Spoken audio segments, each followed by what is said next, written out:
Oke anak-anak, sebelum kita memulai pelajaran hari ini, Ibu mau kasih kalian game. Tahu nggak game apa? Nggak tahu. Oke, Ibu mau kasih kalian game melatih konsentrasi. Jadi itu gamenya kalian harus ngikutin apa yang Ibu omongin ya. Oke, itu. Kalian jadi kalau misalnya Ibu bilang pipi, jadi kalian harus nyentuh pipi. Oke, kita mulai ya biar melatih konsentrasi kalian ya. Jangan Muli dan tuh kayak Muli. Oke, kita mulai game ya sekarang.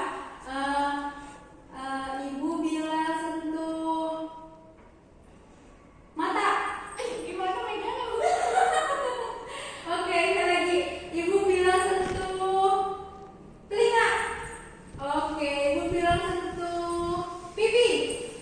Oke, semuanya udah pada konsentrasi ya. Oke, gamenya udah selesai ya. Sekarang kalian udah tahu belum kalau Ibu hari ini mengajarin kalian tentang materi apa? Belum tahu.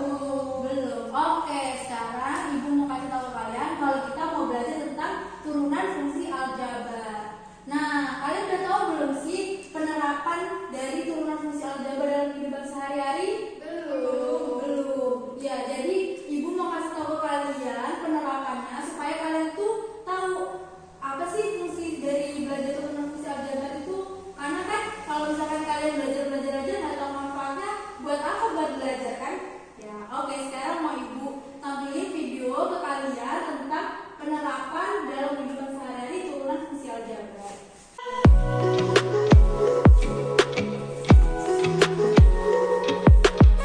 Nah, sekarang perhatiin ya, Ibu mau nampilin video di layar ya. Bagi penerapan atau pemanfaatan turunan dalam kehidupan sehari-hari ini. Di antaranya adalah pertama, penerapan turunan yang paling umum digunakan adalah untuk menentukan nilai maksimum dan minimum. Oke. Yang kedua, turunan dapat digunakan untuk menentukan kecepatan dan percepatan sehingga sering digunakan dalam pekerjaan dan penelitian yang membutuhkan ilmu fisika. Selain itu, percepatan juga digunakan dalam menghitung laju percepatan pada kegiatan lempar lembing, lempar cakram, menembak, dan lain-lain. Setiap waktu dan percepatannya mempunyai nilai yang dapat diketahui melalui turunan. Oke saudara, selanjutnya penerapan yang ketiga adalah dalam membuat konstruksi bangunan yang dilakukan oleh arsitek, pembuatan tiang-tiang, langit-langit, ruangan, dan lain-lain menggunakan turunan sehingga bangunan terlihat cantik dan kokoh secara optimal. Pembuatan kapal, pesawat, dan kendaraan lainnya menggunakan turunan juga. Selanjutnya penerapan turunan yang keempat adalah kegunaan penurunan terdapat juga pada quick count. Dalam perhitungan tersebut terdapat juga perhitungan yang baik sehingga dapat mempunyai perhitungan yang maksimal. Adapun yang kelima, dalam dunia penerbangan, turunan mempunyai fungsi terpenting untuk menentukan laju pesawat dengan cepat. Pesawat akan mengikuti navigasi dari tower yang berada di bandara. Setiap laju pesawat akan terdeteksi pada navigasi sehingga laju pesawat tidak salah arah dan percepatannya sesuai dengan panduan dari tower. Demikianlah penerapan turunan dalam kehidupan sehari-hari. Oke, semuanya tadi udah lihat video kan? Bagus gak? Bagus banget. Bagus. Oke, nah sekarang kalau udah bagus berarti kalian udah tahu dong apa sih isi dari video itu. Nah, penerapannya apa aja? Ada yang bisa jawab? Saya mau coba Oke, Hani jawab. untuk menentukan nilai minimum dan maksimum. Yang kedua perhitungan quick count dan yang terakhir itu ada laju dan percepatan. Benar ya Hani, tadi itu ada penerapannya beberapa. Jadi Ibu mau kasih tahu ke kalian. Nah, penerapannya itu yang pertama kelihatan ya? Oke, yang pertama itu Ibu mau kasih tahu itu ada untuk menentukan nilai maksimum dan minimum pada dunia bisnis, untuk menentukan kecepatan pada perhitungan ilmu fisika dan laju percepatan pada lempar lembing, lempar cakram tadi kan. Terus ada pembuatan pada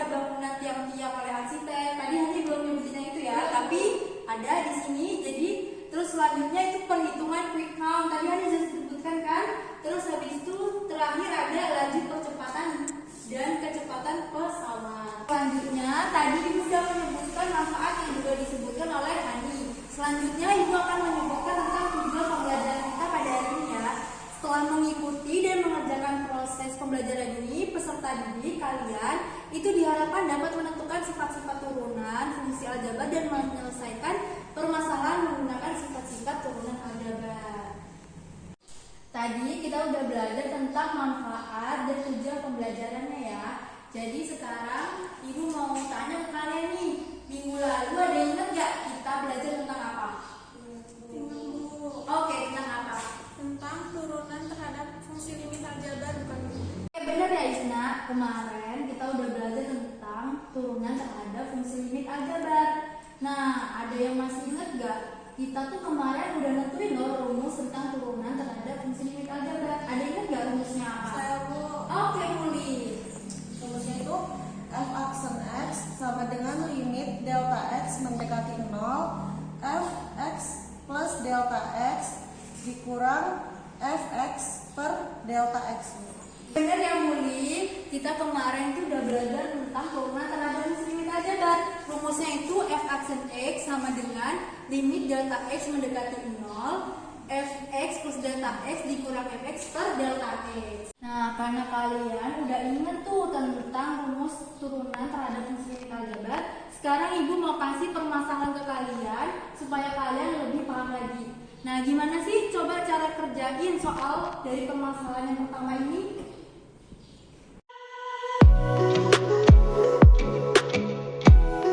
Udah selesai semua ngerjainnya? Sudah, Bu.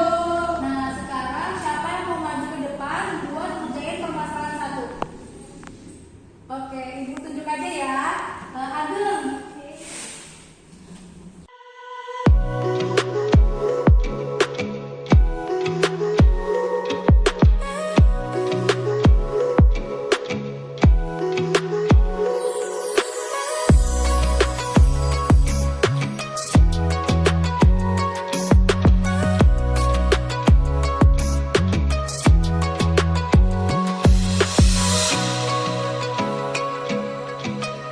Ya, Ageng. Oke, kita bahas ya. Jawabannya Ageng benar ya. Jadi f aksen x sama dengan limit delta x mendekati 0 dengan rumusan tadi yang udah kalian ingat tadi, akhirnya hasilnya sama dengan 2e. Jawaban anak-anak ada yang beda sama jawaban Ageng? Enggak, Bu, sama, Bu. Sama, Bu. Oke, benar semua ya jawabannya kayak gini.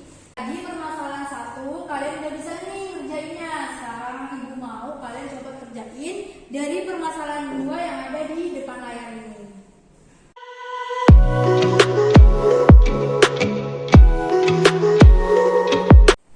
Bu, Iya Isna. soal kedua ini nggak bisa dikerjain. Oke, kenapa Isna? Kok nggak bisa dikerjain? Karena faktornya 100, jadi faktornya banyak, Bu. Ya, kalau yang lain bisa ngerjain juga? Enggak.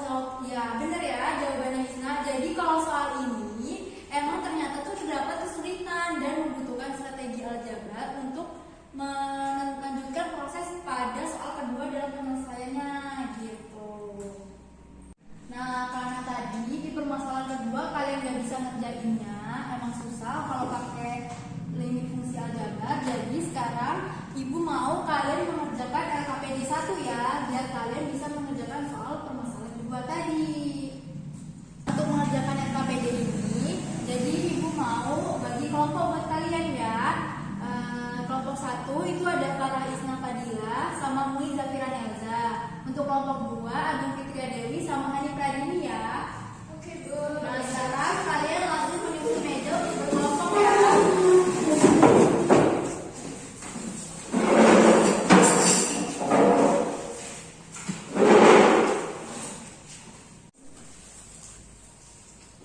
Oke, Ibu mau bagi LKPD ya. Sekarang Ibu udah bagi LKPD ke kalian, dan Ibu juga udah bagi kelompok. Nah, kalian ngerjain LKPD-nya, Ibu kasih waktu selama 5 menit ya. Iya, Bu. Ibu mau kasih tahu ke kalian petunjuk dalam mengerjakan LKPD FKID-nya ya. Pertama yaitu berdoa sebelum mengerjakan, baca petunjuk dengan sesama, pahami dan kerjakan. Ketiga, jangan takut berkreasi dan berpendapat dalam kelompok. Keempat, apabila ada kesulitan bertanyalah kepada guru. Itu ya semuanya. Oke.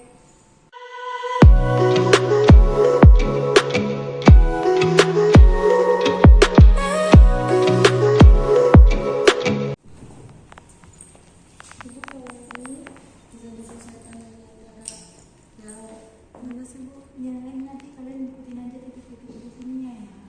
Jangan di sini ada titik-titik mana. Jadi kalian tinggal pembuatnya. Iya. Nah, benar.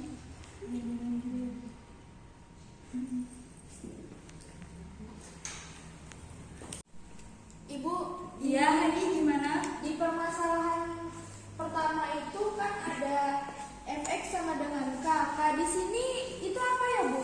Nah, buat teman-teman yang lain, kelompok yang lain, ada yang bisa jawab nggak tuh dari pertanyaannya Hani? Saya Bu. Oh iya, oke gimana Isna? Jadi di sini K itu adalah konstanta bukan Bu? Iya benar. Nah itu Hani, jadi di situ kan fx sama dengan k. Nah k di situ maksudnya adalah konstanta. Udah pada paham? Paham Bu.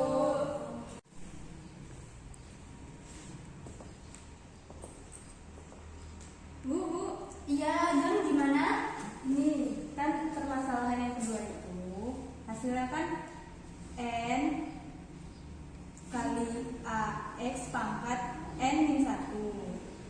Nah, tapi kita diskusi hasilnya itu an x pangkat n min 1. Nah, an sama n ini sama nggak sih Bu? Nah, gimana? Kalau kelompok lain bisa jawab nggak tuh pertanyaannya Ageng? Yang Muli gimana? Jawabannya begini kalau ini sama Bu. Jadi NA sama N itu sama? Sama. Oke, jadi benar ya. Jadi jawaban Muli NA sama dengan AN itu sama. Nah, coba kalau ibu mau tanya nih, 2X sama X2 sama nggak? Sama Bu. Benar ya Muli, jadi 2X sama dengan X2 itu sama halnya dengan NA sama dengan AN gitu. Jadi karena mereka itu bentuk perkalian gitu. Jadi mereka itu sama semua gitu. Iya Isna gimana? Kan di permasalahan 2 ini hasilnya f aksen x sama dengan n ax pangkat n min 1. Nah, x-nya kan variabel, kalau a-nya itu apa ya, Bu? Nah kalau yang lain gimana? Kalau yang lain bisa jawab? A itu koefisien ya Bu? Iya benar. Jadi di situ menandakan A itu koefisien. Nah kalau tadi X itu kan variabel. Kalau A itu jadinya itu adalah koefisien gitu. Ya, jadi kalau misalkan ibu kasih contoh 3X berarti koefisiennya yang mana? 3. Iya benar Hani. Udah pintar ya. Udah tahu kan jawabannya? Tahu Bu.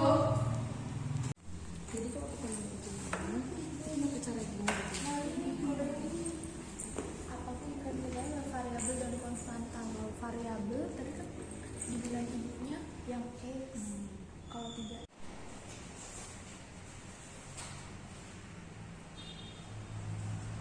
Oke, ada yang kesusahan dalam mengerjakan LKPD ini?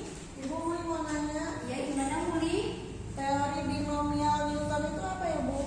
Nah, pertanyaannya Muli bagus banget ya. Teori binomial Newton itu nanti bakal kalian pelajarin lagi di kelas 12. Nah, karena kalian masih kelas 11, jadi Ibu kasih tentang teori binomial Newton itu singkat-singkat aja ya. Jadi di situ karena kalian harus membuktikan, jadi Ibu juga kasih catatan di bawah situ tentang teori binomial Newton. Nah, sebelumnya Ibu mau jelasin tentang teori binomial Newton.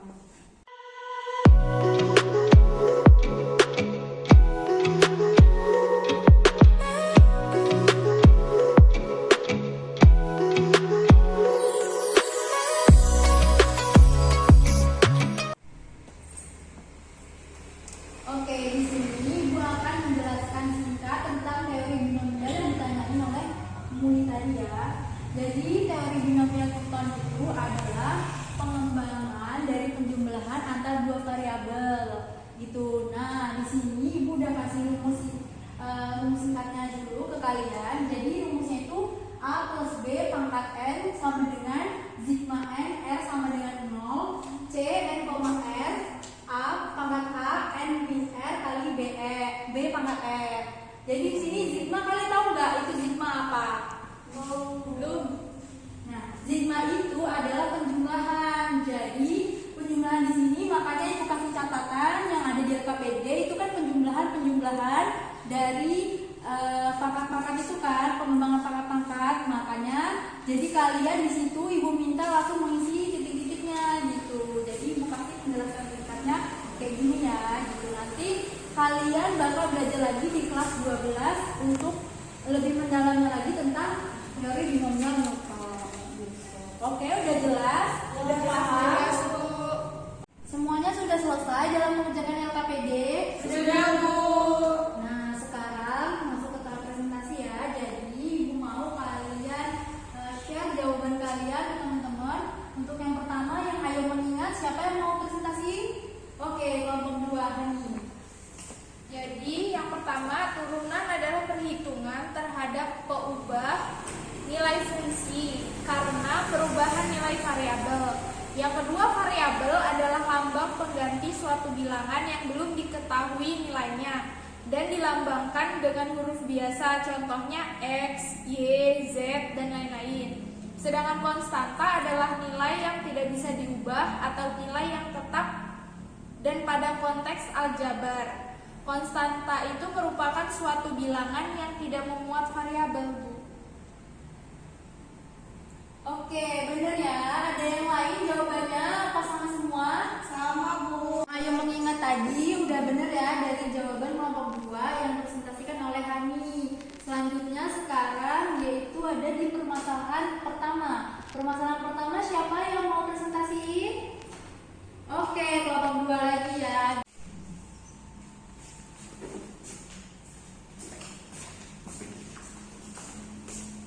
Tulis ya di titik-titiknya.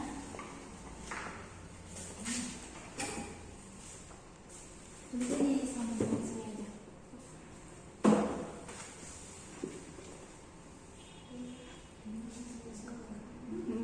Langsung aja. Berapa?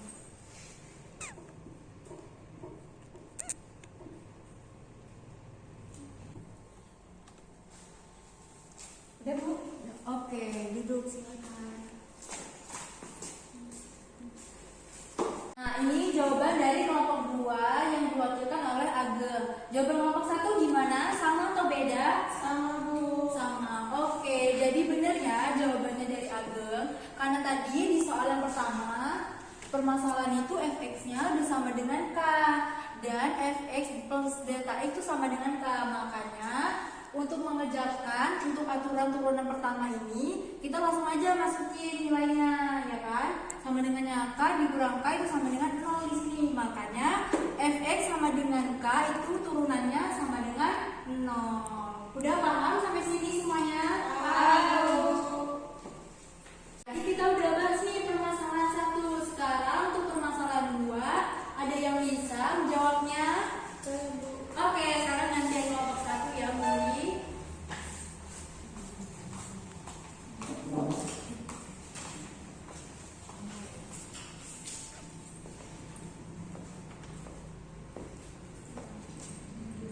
Di samping sini aja nggak apa-apa.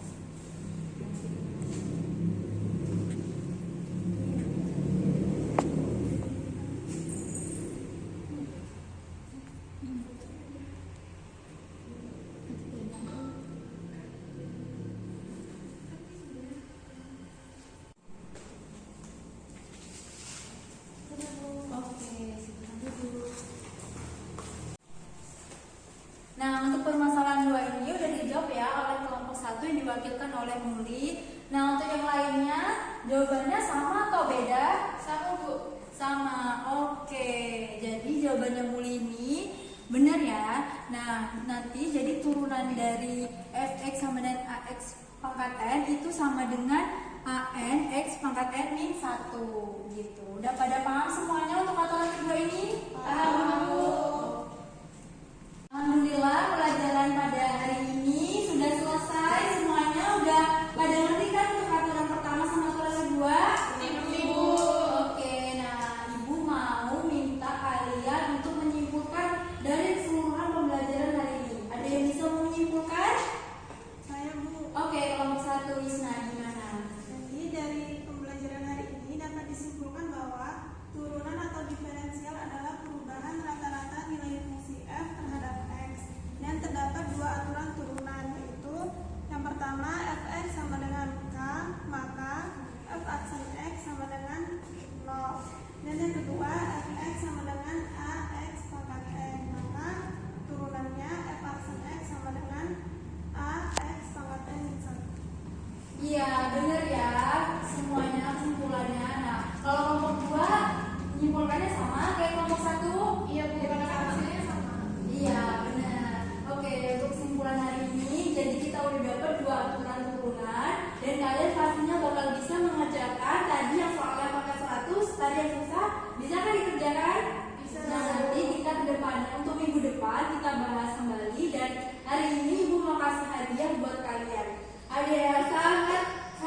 motivasi ke kalian, yaitu siapa yang menempuh jalan untuk mencari ilmu, maka Allah akan mudahkan baginya jalan menuju surga. Amin. Hadis riwayat Muslim nomor 2699. Nah, jadi kalian tuh harus semangat dalam belajar ya, supaya belajar itu tuh nggak akan ada sia-sianya, karena pasti itu akan menghasilkan manfaat, apalagi ini bisa menuju jalan ke surga gitu. Amin. Pembelajaran pada hari ini sudah selesai. Baiklah, semuanya disimpan dulu alat tulisnya.